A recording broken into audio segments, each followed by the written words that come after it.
welcome to the third episode of Don't Fret. So again, this show is all about unfiltered and uncut questions to our guests. And today we have Singapore's most eligible bachelor, Caleb. Hello, hi everyone. Okay, do you want to introduce more about yourself? Okay, hi everyone. I'm Caleb. I'm in my early 30s. I'm late 20s, yeah, early 30s. So I'm currently working in a bank full time and also a part-time boxing fitness instructor. And I'm a proud owner of my first property. Woohoo! Yeah, so actually, he's an eligible bachelor because he's like a hustler lah. Other than having his full-time job, he also actually went into boxing. So actually, what makes you want to go into boxing per se? 是去看人？不是啦。Actually, I mean, it was actually quite spontaneous. So I think I've been coaching for about 3 years already. Okay. So previously, in my old workplace, me and my colleagues, we used to go around the area and then doing all the trial classes. What area? I mean the CBD area. The CBD area, 很多人喜欢在那边运动的。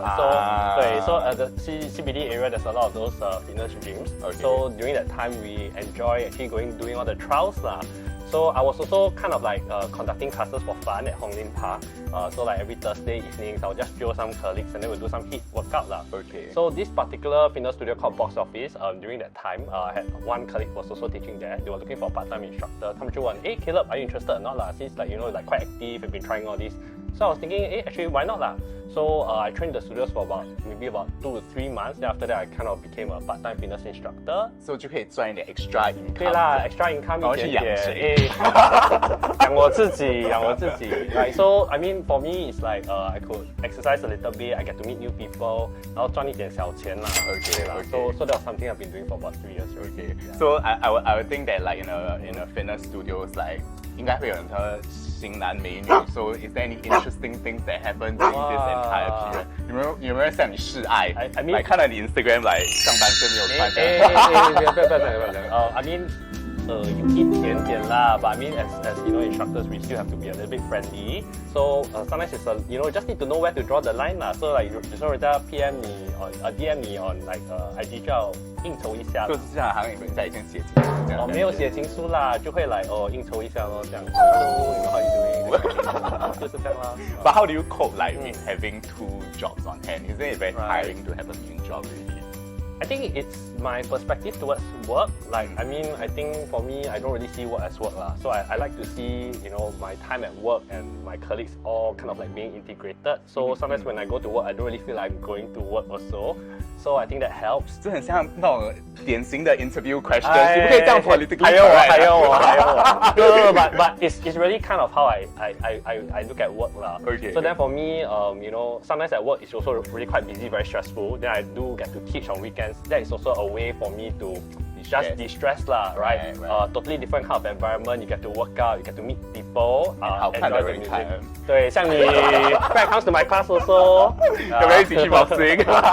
Yeah, so for me, I don't really see it as work lah. So that's how I think I kind of balance over the years. Yeah. Right. And like being in a desk-bound job versus something that's more active, I think it strikes a very good balance also. Definitely. And being a very good hustler, he also managed to earn quite a bit. 还好。And in the end, he managed to like invest in his first property. But prior to that, like before you approached me, I know that you already have seen quite a bit of properties in the market. So what do you feel about it, like throughout this entire hunt? Okay. 这个也不是 sales pitch 来的 but then like I think for me, finding the right person as an agent, I think is quite important. 在说我吗？你的机会来到说你啦。I mean, but when I was casually looking, I did meet a few agents here and there. Okay. But I felt always like a little bit pushy lah. So I remember like this particular agent that I met to look at one Burnham. I think the time that was going to be launched, right? It's still selling. I know. But towards the end of it, 那个人一直在跟我 pressure 我讲leave a check 啊，明天 launch day 一定很多人的。But then after 我心里在想actually 我都没有 checkbook 啦，我都没有 check 啊。So I mean that was the first thing that I did immediately after that viewing was I went to apply for a checkbook. Because before that I didn't even have a check. I didn't even know the procedure, right? But the whole experience I felt like was super pushy. Like towards the end, he was just like, just give a check. How much is the check worth? And you get the number, then you decide and all that. I didn't really like that. So I mean that was my experience with some of the agents lah. Then for me, my experience with you was really also 就很 random lah. It was like quite spontaneous, I think. Because I mean, I can say what I bought, right? Yeah. Oh, cannot. If you are comfortable. So yeah, I'm comfortable. So I actually bought a unit in Pasir Ris 8. I actually stay in the east lah. So to me, actually that wasn't really a launch that I was even keen in looking at. But I think when you approached me, it was like, oh, just 去看看 lah. So I was like, okay lor, no harm, right? So just 去看看 lah. And then 就人缘啦 I think. Right, 我的第一张 check 给了你 then after that, got good ballot number, and then after that suddenly everything became real. Right, because I remember back then when I was talking to you, actually you told me that you wanted to shift closer to city center. Yeah. I think that's everyone's initial dream lah. Right, then after that I was like 去看 Pasir Ris. Hey, 我要 shift out of Pasir Ris, 我不要在 Pasir Ris. 偏偏给不到 in there 买。I mean like I think for me I had a few criteria in mind, but I think some are deal breakers. I think some are not deal breakers because I stay in the east, right? My family, my friends, they're all in the east area. So I guess like even owning a property in Pasir Ris, it was something to me wasn't really a deal breaker lah. My social network is here. I grew up here, so that was something that I didn't know at that point. But I think after I viewed the property I eventually bought, to me, then that was something negotiable. Yeah, so I think for me, it was important to have certain criteria that I already have in mind. I mean, of course, number one, budget lah. Budget was very important. So I think that was probably the first thing I told you, like roughly what's my budget. Then in terms of the area of the place, like how big I wanted it.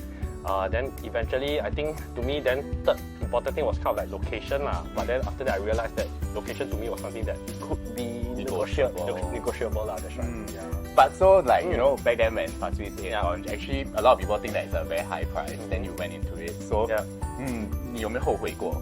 Actually 没有啦，我觉得没有后悔过嘞。But I mean 这个是关于我的人生 something which I need to say at the end, right?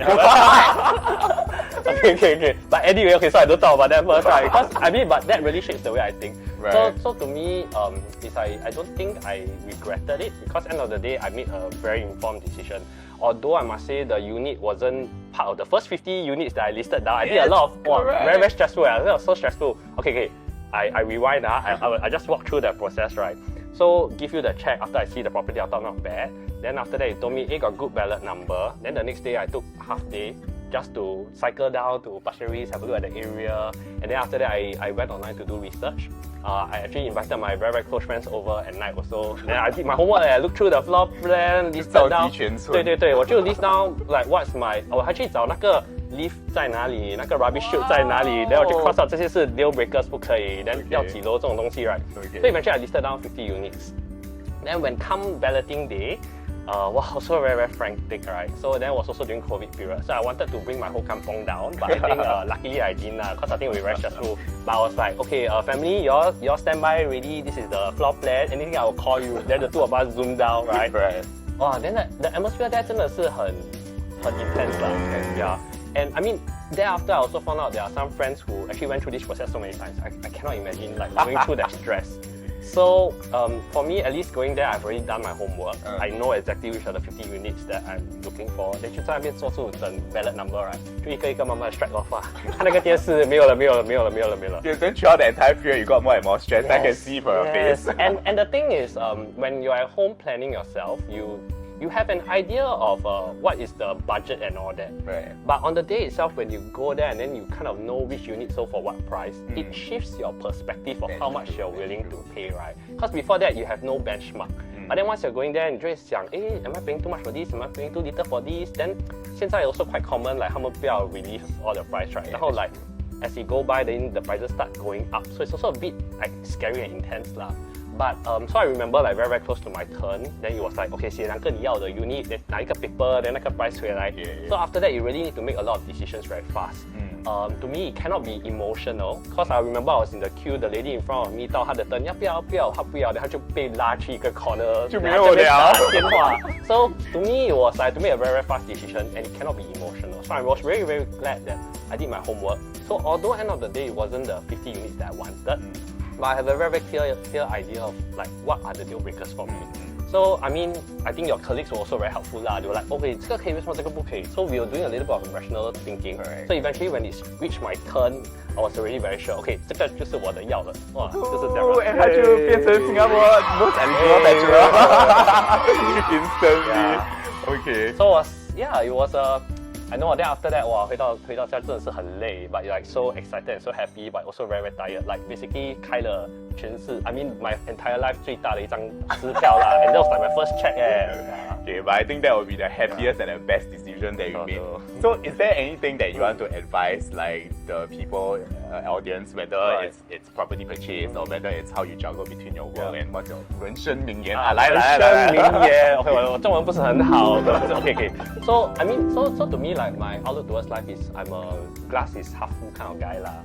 So basically, I mean, in a nutshell, what's the difference between glass is half full and glass is half empty? It's really your perception towards things in life. Okay. So to me, I like to see my environment and see how that works for me. I tend to be quite optimistic, not in an unrealistic manner. Because end of the day, there'll be bound to be ups and downs in life. But 是要看你怎么看一个东西 right? A certain matter. Obviously, like 我没有拿我的 number one unit for Pasir Ris Gate， 我要那个 pool view， 一进去哇，全部都 gone 了，这个 0808这些全部都是 gone。But it doesn't really matter 啦。It's just a perception towards life lor. Like the glass is half full. Yeah. So I also just started a new job. I think it's been about a month and a half in.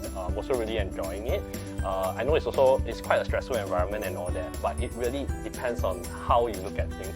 So that's just generally the way I look at life. I also feel like it's really about being more open to things, then naturally good things will come your way. That's true. So I think we have learned a lot from Caleb today, and thank you for coming to our episode. See you again. Bye.